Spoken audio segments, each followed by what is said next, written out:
కోడుమూరు నియోజకవర్గంలో వైఎస్ఆర్సీపీ శ్రేణులు ఎన్నికల ప్రచారాన్ని జోరుగా కొనసాగిస్తున్నారు. ప్రస్తుతం మనం గూడూరు మండలం నాగలాపురంలో ఉన్నాము. ఇక్కడ కోడుమూరు నియోజకవర్గ ఎమ్మెల్యే అభ్యర్థి ఆదిమూలపు సతీష్ ఉన్నారు. ఎన్నికల ప్రచారాన్ని కొనసాగిస్తున్నారు. ఏదైతే గడిచిన 58 నెలల్లో ఏదైతే వైఎస్ఆర్ కాంగ్రెస్ పార్టీ ప్రభుత్వ హయాంలో జరిగిన మేలును, ఈ యొక్క సంక్షేమ ఫలాలన్నీ ఇంటింటికి వెళ్ళి ఈ యొక్క ప్రజలకు విన్నపిస్తున్న పరిస్థితి అయితే కనపడుతుంది. దీనిపై మాట్లాడేందుకు మనతో పాటు సతీష్ ఉన్నారు. వారితో మాట్లాడదాం. మీరు చెప్పండి, అసలు ఈ యొక్క ప్రచారం అనేది ఏ విధంగా కొనసాగుతుందంటారు? ఎంతో ఉత్సాహంగా కొనసాగుతుంది. ప్రతి గడపలో, ప్రతి ఇంట్లో జగనన్న వాళ్ళ గుండెల్లో ఉన్నాడు. ప్రతి ఇంటికి మేలు జరిగింది. ఉప్పెనలాగా రేపు ఓట్లు పడుతున్నాయి. జగనన్న గెలవడం ఖాయం. అంటే మీరు ఏమి ఎక్స్పెక్ట్ చేస్తున్నారు? అంటే చాలా మటుకు ఇప్పటికే ఎన్నో ఇచ్చిన హామీలన్నీ నెరవేరుస్తున్నారు. ప్రజలు ఏం చెప్తున్నారు? మీరు ఇంటికి వెళ్ళి ఈ యొక్క వివరాలన్నీ చెప్తున్నప్పుడు ప్రజలు ఏమంటున్నారు? మేమంతా సిద్ధం.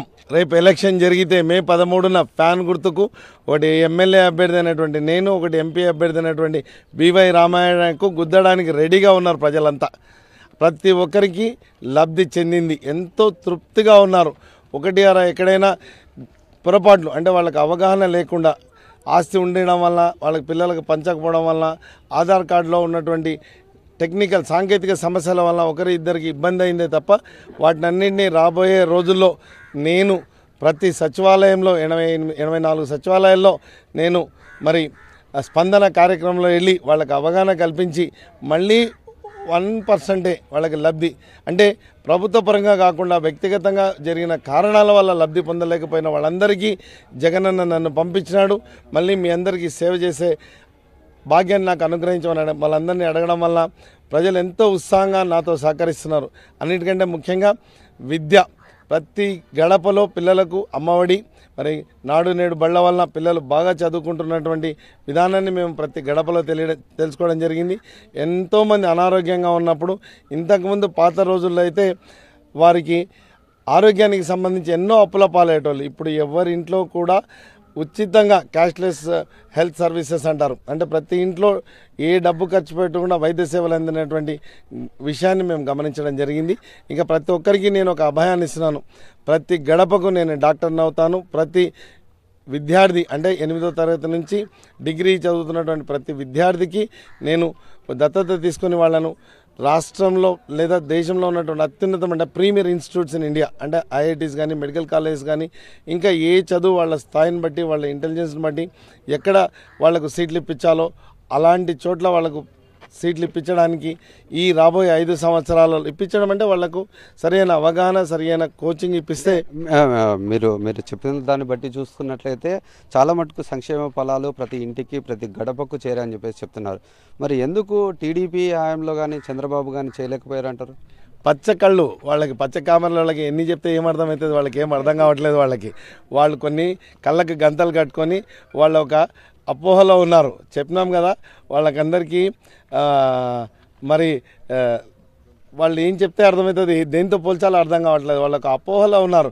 ఒకటిది నిజం, వాళ్ళు అపోహలో ఉన్నారన్న విషయాన్ని ఒక్కరిని ఎదుర్కొంటానికి 3 కలిసి వస్తున్నారు కదా. మళ్ళీ గ్లాస్ ఒక పక్క, మరి కమలం ఒక పక్క, వీళ్ళందరూ కలిసిన దాన్ని బట్టే మీకు అర్థం చేసుకోవాలి. వాళ్ళకి దమ్ము ధైర్యం లేదు. మమ్మల్ని ఎదుర్కోవాలంటే ఒక్కరు వస్తే కదా వాళ్ళకి అర్థమైంది. విడివిడిగా వచ్చి పోటీ చేయమనంటే వాళ్ళకి అర్థమవుతుంది. మా శక్తిని తట్టుకోలేకనే వాళ్ళందరూ కలిసి ఏకమై వస్తున్నారు. అంటే మరి చివరిగా అంటే వారు ఏ నమ్మకంతో 3 కలిసి వస్తున్నారు? మీరు ఏ నమ్మకంతో ముందుకు ప్రజల్లోకి వెళ్తున్నారు అంటారు? మా నమ్మకం జగన్, మా భవిష్యత్తే ఇదే జగన్ అన్న. పేద ప్రజలే మాకు స్టార్ క్యాంపెయినర్లు. వాళ్ళకి ఇచ్చినటువంటి లబ్ధి ఏదైతే ఉందో, వాళ్ళ జీవన ప్రమాణాలు పెరిగిందే వారే మాకు సాక్ష్యం చెప్తూ వాళ్ళు ముందుకొస్తూ, మీరు ఒకసారి గమనించండి, ప్రతి గడపలో వెళ్తే మేము వేసేది జగనన్నకే. మాకు మొన్న ఇంటి రాలేదు, ఎందుకంటే మాకు ఇంట్లో ఉంది, అయినా జగనన్నకే వేస్తాం. రాకపోయినా బాధలేదు. మేము ఇది మా నమ్మకం. వాళ్ళ నమ్మకం మరి ప్రజలను మభ్యపెట్టడం, మోసం చేయడానికి, కల్లిబల్లి మాటలు చెప్పడానికి చంద్రబాబు నాయుడు అందరినీ కలుపుకొని వచ్చి మీకు కారు ఇస్తాం, బంగారు ఇస్తాం, దొంగ మాటలు చెప్పడమే వాళ్ళ నమ్మకం. వాళ్ళకి నమ్మకాలు లేకనే కదా ఇంతమందిని వేసుకొని వస్తున్నారు. వాళ్ళు నమ్మకం ఉంటే ధైర్యంగా పోరాడమనండి. వాళ్ళు మేము ఇది చేసినామని చెప్పి ఓటు అడగలేకనే కదా అందరినీ కలుపుకొని వస్తున్నారు. మాకు ఈ పథకం మేము చేసినాము, ఇది చేయబోతున్నామని చెప్తున్నారు. ఏం చేస్తారు వాళ్ళు? ఏం చేసినా ఐటీ ఇండస్ట్రీ అంటారు. మళ్ళీ నేను ఆయన అభివృద్ధి కాకుండా నేను అది కనిపెట్టినా ఇది కనిపెట్టినా చెప్పుకుంటానికే ఉన్నాడు తప్ప చేసింది అయితే ఏం లేదు కదా. మేము చేసిందే చెప్తున్నాము. ప్రజలంతా మా వెంట ఉన్నారని వాళ్ళకి ఖచ్చితంగా తెలుసు. తూతూ మంత్రంగానే వాళ్ళు 175కు 175, 25కి 25 ఖచ్చితంగా గెలవబోతున్నాయి. ఇవన్నీ వాళ్ళకు కూడా తెలుసు.